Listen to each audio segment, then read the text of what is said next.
What's up, man? Today is July the 4th, 2025.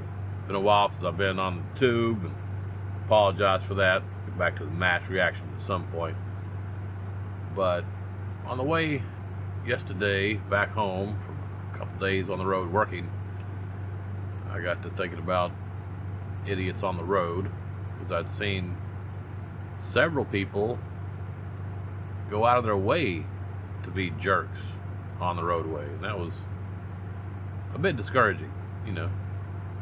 Stuff happens, as they say, right? And I've tried to leave road rage a long ways away, because nothing ever good can come from that. And I certainly try to distance myself one way or the other from anything happening like that on the roadways. And I was a victim of some idiots on the road doing the wrong thing, and I witnessed some of that unfold before me on the highway. Again, quite discouraging, and I had a whole rant about that. But here we are, July the 4th, 2025. I think people will look back perhaps on this day and what comes after as a turning point of some sort.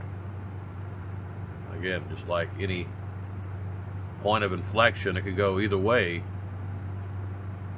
And we'll take from this last bit of this article, we're going to look at a little bit here today, and hopefully, and I'm eternally hopeful that it will go the proper way.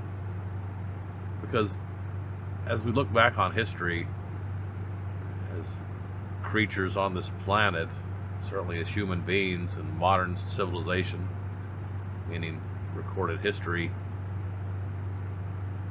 tyranny and evil has yet to reign. Certainly many have suffered for centuries, even longer, hardship in life. But again, this modern world we live in,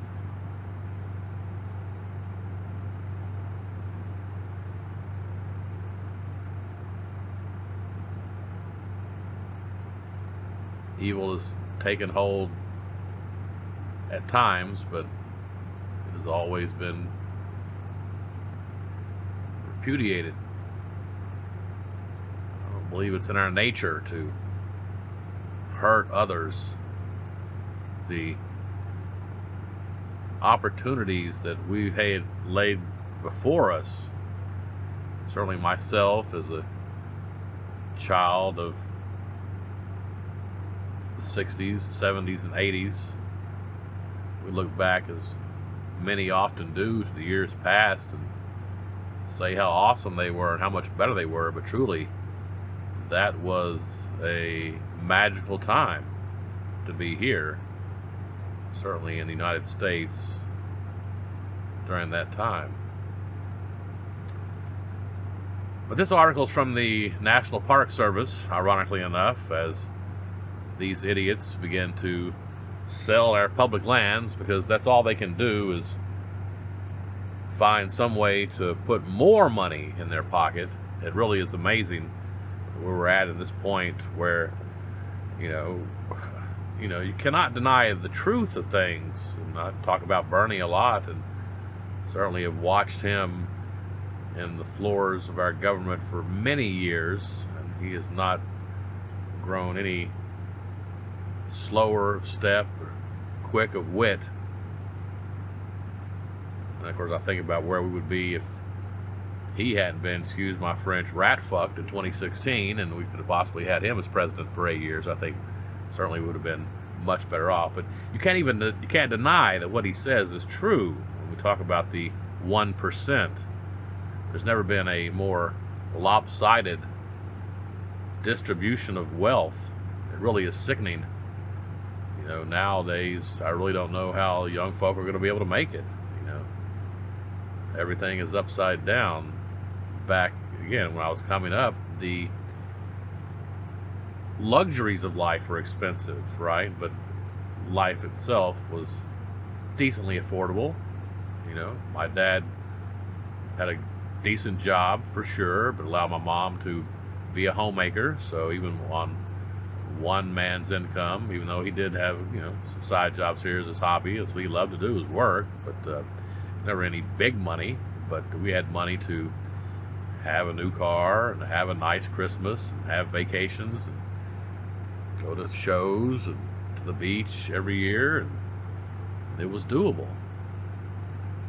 Have a house, nice house, get a nicer house several years later. Do that upgrade as they do. But nowadays, the luxuries of life are pretty cheap. I mean, you can imagine what a smartphone would have cost back in the 80s when the Walkman came out. I mean, it was $200. Talk about money. That was a lot of money back in the day. It truly was. But now it's upside down. Again, the luxuries are pretty affordable, but the necessities are out of touch. Here we have, this nonsense. We have for-profit medical. I mean, we're the only modern society where people literally go bankrupt with medical bills, who die from treatable illnesses because they can't afford to go to the doctor. Even with the quote-unquote Affordable Care Act, quote-unquote Obamacare, which really wasn't Obama's plan anyway. It was a screwed-up fucking Republican plan from somewhere up north that got shooed in, and that's what we still got. But that's another rant, isn't it? And then for-profit medicine ain't bad enough. Now we have our for-profit prisons where we got to find a reason to lock somebody up and certainly keep them there. Keep that money coming in. Certainly, being from Tennessee, I'd watched now Core Civic, originally Corrections Corporation of America, and their bullshit. It's just fucking amazing. But here we are, the biggest giveaway, the biggest theft of our wealth. And again, the national parks and forests up for sale and use. And what I hope is that we can right the ship, and unfortunately I hope that we'll just go in and all those fucking suckers are going to just have to suck it. Because a lot of that's going to be bought up by, you say a conspiracy, but it's true, by the Chinese perhaps, right? A lot of foreign investments have always bought up land in America. But used to say back in the day, well, come and get it, right? They can't take it nowhere. But that's, again, way beyond the point. Let's go back to 1787. September 17th, 1787, by the way. And the Constitutional Convention. And a wise man named Benjamin Franklin. And what a man he was. Certainly men like Benjamin Franklin, Thomas Jefferson, George Washington, if they were able to see what was going on today in the halls of our government, the total unbelievability of the status of our Supreme Court,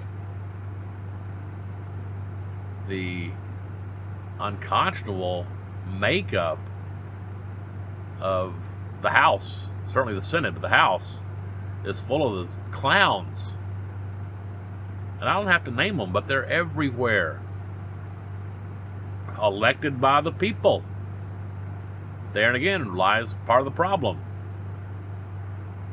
If you can keep it. That's going to be a key quote today. And we have not shepherded our responsibility. I've voted since I was 18. And somebody said, it's my duty to vote. And I took that to heart. It was my duty to vote. I needed to vote in every election and make an informed opinion and selection to do what I felt was right for me and my community and this country. But we've had this slow erosion.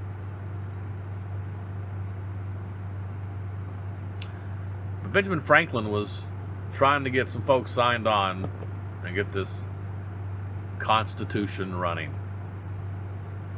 Because, he said it wasn't perfect, right?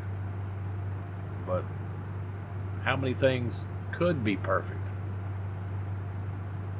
He said, I confess that there are several parts of the Constitution that I do not approve of present, but I'm not sure I shall never approve them, for having lived long, I've experienced many instances of being obliged by better information or fuller consideration to change opinions, even on important subjects, which I once thought right, but found to be otherwise.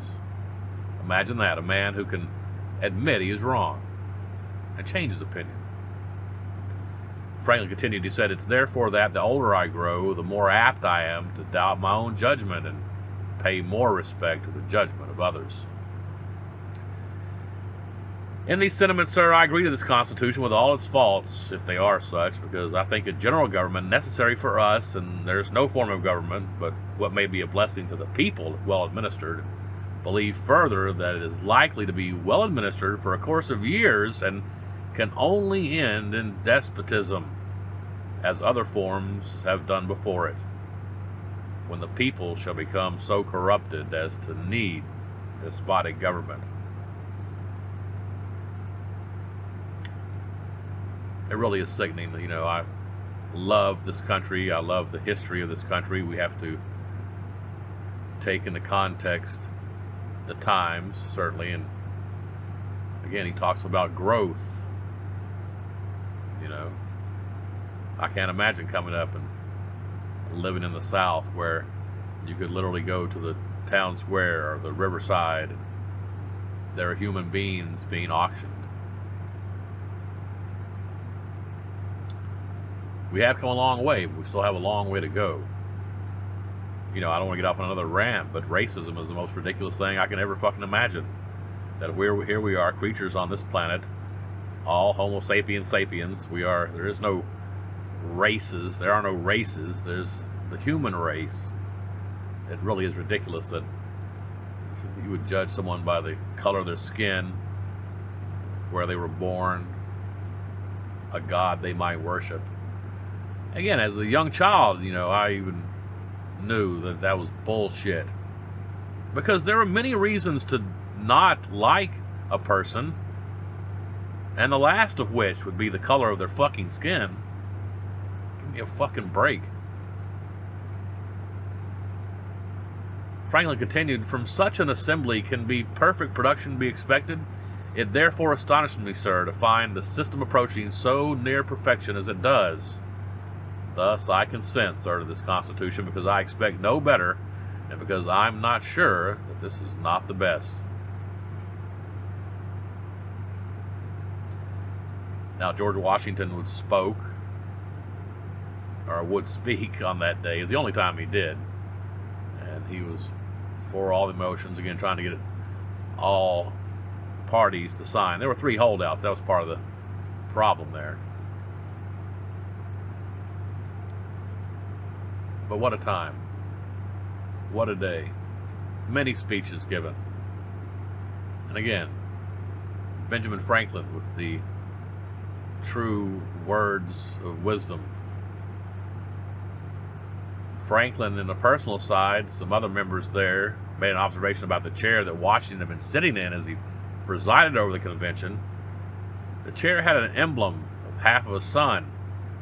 Franklin noted that artists often have a hard time distinguishing between a rising and a setting sun in their artwork. I have often, and in the course of the session and the vicissitudes of my hopes and fears as to its issue, looked at that behind the president without being able to tell whether it was a rising or setting, but now at length I have the happiness to know that it is a rising, not a setting sun. Now, lo, these many years later, again on this day, July 5th, 2025, and we have the most ridiculous, devastating, hateful legislation amongst all these hateful acts that have taken place since the last week of January. Really, it's only been 6 months. Can you imagine? What, this goes on for 4 more years. Elizabeth Willing Powell posed a question of Benjamin Franklin as we finish this little July the 4th rant, and I appreciate you sticking with me. This is completely off the cuff, from the heart. Elizabeth Willing Powell said, "Dr. Franklin, what have we got? A republic or a monarchy?" His simple reply that rings through the years. A republic, if you can keep it.